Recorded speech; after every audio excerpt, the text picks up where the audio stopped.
Welcome in to WKYT News at 5:30. I'm Amber Philpott. And I'm Bill Bryant. We're glad you're with us today. The U.S. government is closely following the situation in Syria after the fall of the Assad dictatorship over the weekend. Crowds celebrated after opposition forces put an end to the Assad family's more than half-century of rule over the Middle Eastern nation. Back here in Kentucky, WKYT's Jessica Umbro has talked to the man who is originally from Syria. He shares his thoughts on the historic moments playing out in his home country. I mean, we're going to cry. We're going to pray for God for all this. Shaban Motamani says since he came to the U.S. in December 2016, he's been calling Danville home. But his original home in the countryside of Damascus, Syria, has been top of mind. We're just so happy about what's going on there.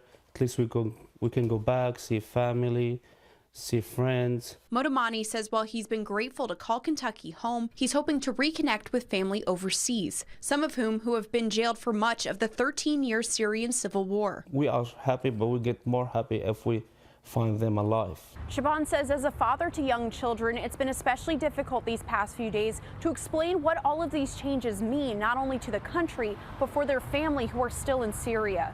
Like hard to explain for kids how we say army, they say like in U.S. Army, they support them people, they say our army killing us.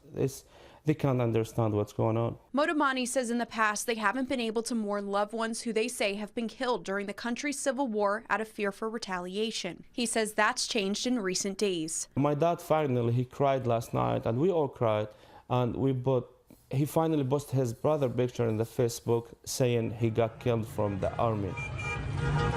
But Motamani says Syrians are a hardworking group and that the focus is now on reunifying with loved ones and moving the country forward. Syria now, it's good. Hopefully it will be good. But people need a lot of money, need everything to start build the country, back again. Jessica Umbro, WKYT. And Senate Republican leader Mitch McConnell of Kentucky spoke about Syria on the Senate floor today.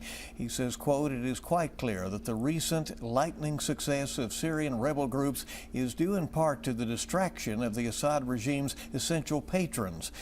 For more than a decade, assistance from Russia and Iran has shored up the twin pillars of Assad's rule, repression and fear.